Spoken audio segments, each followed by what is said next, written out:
Si vous suivez un petit peu l'actualité, vous avez forcément dû voir ce débat entre Éric Zemmour et Raphaël Glucksmann sur LCI. Et oui, Glucksmann, le grand représentant de la gauche, favori des gauchistes aux élections de 2027, candidat très mis en avant par les médias, le candidat du Parti Socialiste, et oui. Et du coup, Éric Zemmour, notre cher général Éric Zemmour, comme vous l'avez vu sur la miniature, il y a eu ce débat du coup explosif entre les deux. Bon, c'est pas une grande surprise, Raphaël Glucksmann a été pulvérisé en deux par Éric Zemmour, comme d'habitude, mais c'est surtout qu'en fait ça va beaucoup plus loin parce que, suite à ce débat, même au sein de la gauche, Raphaël Glucksmann est en train de se faire totalement exclure. Les gens se moquent de lui, les gens commencent à douter de lui, de sa pertinence en tant que candidat pour les élections, pas municipales, mais les élections présidentielles. Bref, on va regarder tout ça dans cette vidéo, mais avant ça, je vais vous montrer 2-3 extraits qui, je pense, vont vous faire sourire. On va écouter tout ça.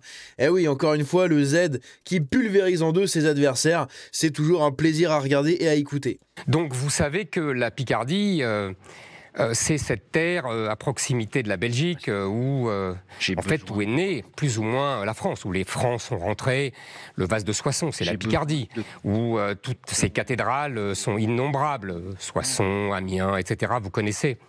Et la Picardie, si on remonte le temps, c'est aussi le château de Chantilly, où ce grand dîner où Louis XIV était reçu et où Vatel se tuait parce que les poissons n'étaient pas arrivés. Puis enfin, la Picardie, c'est la bataille de la Somme pendant la guerre 14, tous ces milliers de morts et toutes ces guerres avec l'Allemagne. Pourquoi je vous dis ça? Parce qu'en un mot, en une phrase, vous nous avez dit, en fait, la France, ça ne me concerne pas, l'histoire de France ne me concerne pas, je ne me l'approprie pas.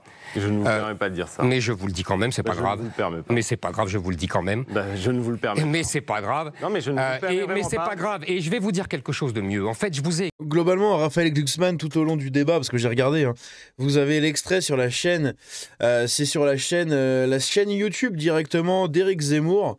Si vous regardez Éric Zemmour, hop, on peut voir directement ce débat-là. Je sais pas pourquoi ça marche pas, voilà. On a le débat juste ici. Voilà, vous avez ce débat ici. Bon, voilà, il est derrière mon clampin qui défile, mais c'est pas grave. Il est juste ici. 630 000 vues en 2 jours. C'est énorme. Quand on voit la majorité des vues que fait Éric Zemmour sur ses vidéos, c'est assez énorme. C'est quand même vraiment très très big. Et donc ça dure 38 minutes, en vrai vous mettez en 1x25 et ça s'écoute mais comme du petit lait. C'est une destruction totale des arguments des gauchistes représentés ici en la personne de Raphaël Glucksmann qui sont mais ridicules en fait. Ridicules à un point où Raphaël Glucksmann, à part chialer et sortir les classiques fascistes, racistes, fachos, ah oui vous êtes l'extrême droite, Marine Le Pen, Poutine, Trump, Musk, bah en fait à part ça il dit pas grand chose de très intéressant. Et derrière, vous avez pu voir qu'il y a à un moment cette nana juste ici en haut à gauche de l'écran. Et en fait, il s'avère que c'est là l'espèce de conseillère en fait de Raphaël Glucksmann. Vous allez voir ça juste après. Bref, on va continuer d'écouter. Mais globalement, il s'est écrasé, il s'est ridiculisé devant la France entière. Oui, messieurs, dames, encore une fois, un gauchiste qui passe pour un débile. Je vous le dis quand même, c'est pas grave. Je ne vous le permets pas. Mais c'est pas grave, je vous le dis quand même. Je ne vous le permets pas. Mais c'est pas grave. Non, mais je ne vous le permets mais c'est pas grave. Et je vais vous dire quelque chose de mieux. En fait, je vous ai écouté là pour répondre aux gens. C'était affligeant de banalité et de médiocrité. Vous étiez dans les années 80, monsieur Glucksmann. Vous n'avez pas bougé depuis les années 80, alors que le monde a changé. Voilà. Est-ce que vous avez vu ou pas la meuf derrière? Regardez ça. Glucksmann, vous n'avez pas bougé depuis les années 80, alors que le monde... Elle lui dit « Oh, calme-toi », parce que oui, Raphaël Glucksmann commence à s'énerver, il tape des mains sur la table, et la nana derrière lui fait « Oh, calme-toi », mais vous allez voir, après il y aura d'autres extraits. Alors que le monde a changé, alors que nous avons eu 40, des... Vous, monsieur Comment Zemmour. Dans les années 40? Bah oui. Lesquelles, 1840 ou 1740? Non, 1900. 1940? Ah, 1940, voilà. Vous voulez dire quand on a perdu la guerre? Bah, vous savez, moi... de crimes contre l'humanité. Sans doute que j'aurais été...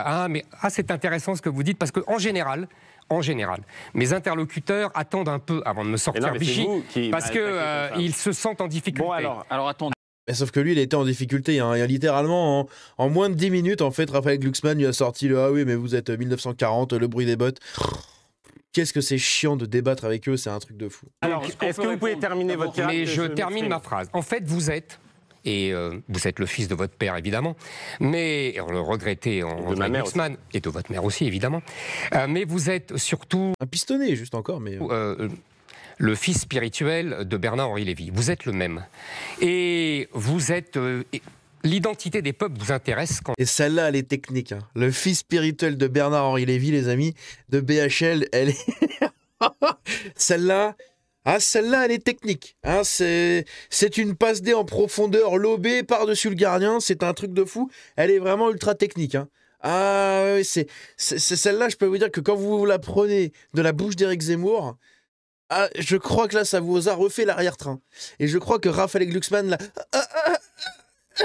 il l'a senti passer. Hein, il l'a senti passer là où ça fait du bien. Ce n'est pas l'identité française. C'est sûr que l'Ukraine vous intéresse, la Géorgie vous intéresse. En fait, vous êtes de... Eh oui, hein, la Géorgie. Hein, son ex-femme était une Géorgienne, donc il est très intéressé à la Géorgie. Sa nouvelle femme, Léa Salamé, est une Libanaise, très intéressée à la Libanie. À la Libanie. À la Libanie, non, au Liban, pardon. Aïe, aïe, aïe. Et du coup, la prochaine, ça sera quoi? Ça sera une Ukrainienne. Hein, elle s'appellera, je sais pas comment, là. Elle s'appellera avec un nom d'Ukrainienne. Voilà, tout simplement.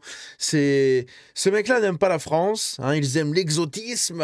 Voilà, c'est des gens avec des goûts exotiques qui viennent pour pourrir le pays, littéralement, et pour le faire devenir comme un trou à merde. Bon, enfin, bref. Vous savez... Alors, attends, je finis ma phrase. Je finis ma phrase et je le laisse parler, promis. Vous savez... Rousseau avait une très belle phrase, il disait « Défiez-vous de ces cosmopolites qui cherchent des devoirs qu'ils dédaignent auprès des siens, tel philosophe aime les Tartares, vous connaissez la suite, on aurait pu dire l'ex-Ukrainien, pour être dispensé d'aimer ses voisins. » Voilà. Donc sous-entendu, hein, on aime les autres, comme ça au moins on n'a pas à aimer nos voisins. Et en fait, c'est pas forcément le meilleur débat de Zemmour, mais bon, face à Raphaël Glucksmann, au final, c'était assez facile, hein, n'est-ce pas? Ici également, il a parlé du coup à une nana dans le public qui est voilée. Et voilà. Alors que le plateau débat du voile, une participante s'agace. « Je n'arrive pas à me contrôler en tant qu'enseignante du service public ?» Bah oui, parce qu'une nana voilée est forcément au service public. La principale atteinte à la laïcité, c'est le financement de l'école privée catholique. Donc selon elle, selon cette bourgandine, cette bédouine envoilée, eh bien, pour elle, le problème de la laïcité au niveau de l'éducation nationale en France, c'est pas du tout qu'on ait une putain de prof avec un voile, non, non, non, c'est le fait qu'on ait des financements de l'école catholique publique. Voilà, il y a des financements publics vers les écoles catholiques. Ça, pour elle, c'est une atteinte à la laïcité. Est-ce que on se foutrait pas un peu de notre goule? N'est-ce pas, madame? Juste, en tant qu'enseignante, j'arrive pas à me contrôler pour quand même dire quelque chose. En tant qu'enseignante justement du service public d'éducation, que en fait, la principale atteinte à la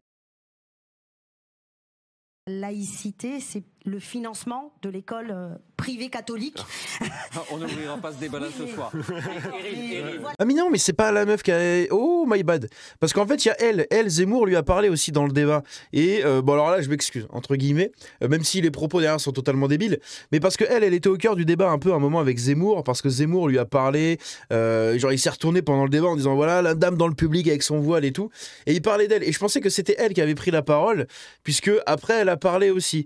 Donc my bad, j'ai un peu mélangé ça, mais enfin bref, dans tous les cas, ça change pas la débilité des propos, qui, l'atteinte à la laïcité, c'est pas du tout d'avoir, parce qu'il y en a, hein, des profs voilés, etc. Hein. Vous avez des profs voilés, vous avez des professeurs qui sont ouvertement musulmans et compagnie. Ça, pour eux, ce n'est pas du tout une atteinte à la laïcité. Pareil, hein, tous les profs qui font l'apologie du mouvement LGBT, du wokisme et tout partout, et qui se revendiquent eux-mêmes hein, comme des profs LGBT. Hein, on se rappelle de la vidéo assez lunaire de l'université d'LFI, où il y avait les profs avec des lacets LGBT, des bracelets et tout, exprès pour montrer aux élèves de quel bord ils font partie. Tout ça, pour eux, ce n'est pas une atteinte, ici notamment pour le voile, à la laïcité à l'école. Hein. Pour elle, c'est surtout le financement de l'école privée catholique. Ça, oulala, c'est pas bien. Enseignante, j'arrive pas à me contrôler pour quand même dire quelque chose en tant qu'enseignante justement du service public d'éducation, que... En de la principale atteinte à la laïcité, c'est le financement de l'école privée catholique. On n'ouvrira pas ce débat-là ce soir. Eric, voilà. D'accord. Mais vous deux, chacun peut dire sa vérité. Mais regardez, quand il y a eu... Ah, pardon. Et pourquoi les profs de gauche ont toujours cette tête de pu de la gueule là je sens son haleine en fait d'ici, à cette prof là. Je sens le vide intersidéral de son cerveau également d'ici. C'est incroyable. Ah pardon, je veux pas vous couper, mais quand il y a eu la loi de 2004... Ah, il est insupportable quand il parle lui. Quand il y a eu la loi de 2004, finalement, la loi de 2004, ça s'est plutôt bien passé, c'est-à-dire qu'il n'y a pas eu de grands troubles. Et je pense qu'en fait, une laïcité calme, quoi, enfin, qui s'explique... Oh, mais il est insupportable, Raphaël Glucksmann, quand il parle. Il sait pas parler, en fait. Il sait pas parler, il y a des gens qui vont voter pour lui. C'est quand même assez terrible. Hein. Aïe, aïe, aïe. Ici, du coup, on a encore une fois d'autres extraits assez rigolos. Et justement, par rapport à cette nana derrière. Et oui, c'est un montage qui a été fait où, en fait, on voit bien l'extrait au total. Regardez ça. Et de médiocrité. Vous étiez dans les années 80, monsieur Glucksmann. Vous n'avez pas années 80. Donc, il tape la main sur la table, il s'énerve. 80, monsieur Glucksmann. Vous n'avez pas bougé depuis les années 80, alors que le monde a changé. Et là, on a la nana à gauche. Donc vous le voyez pas très bien avec mon clampin qui bouge, mais la nana à gauche qui lui fait « Oh, calme-toi, calme-toi, calme-toi ». Et ça, c'est ouf. Hein. Calme-toi, calme-toi, oh, calme-toi. Vous avez vu, c'est incroyable. Donc ils ont mis une nana du public qui derrière lui a posé une question. Hein.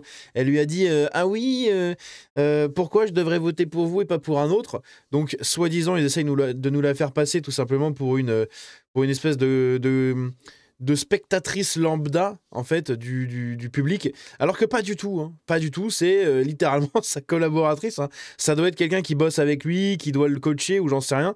Bref, c'est très très bizarre, mais vraiment très bizarre. Et juste ici, du coup, on voit en fait, elle lui pose une question, elle lui parle, il rigole comme des petits fous. Même lui rigole. Genre, ils sont censés ne pas se connaître et ils rigolent comme des amis, en fait. C'est trop bizarre. Et donc, suite à ça, eh bien, Raphaël Glucksmann provoque le doute dans son propre camp. Et oui, et beaucoup sont déçus. Hein. Beaucoup de gens, que ce soit des députés, des collaborateurs, des militants... La plupart des gens, en fait, ressortent des propos comme « c'est la grande déception » après son émission sur LCI. Sa prestation a largement déçu, ses proches défendent sa posture d'écoute et d'empathie, voilà, dit le Parisien. Échec et mat pour le turbo-gauchiste, pulvérisé ici par Eric, le général Éric Zemmour. Ah oui, là c'est mieux. Mon général. Je suis désolé, mais cette tête...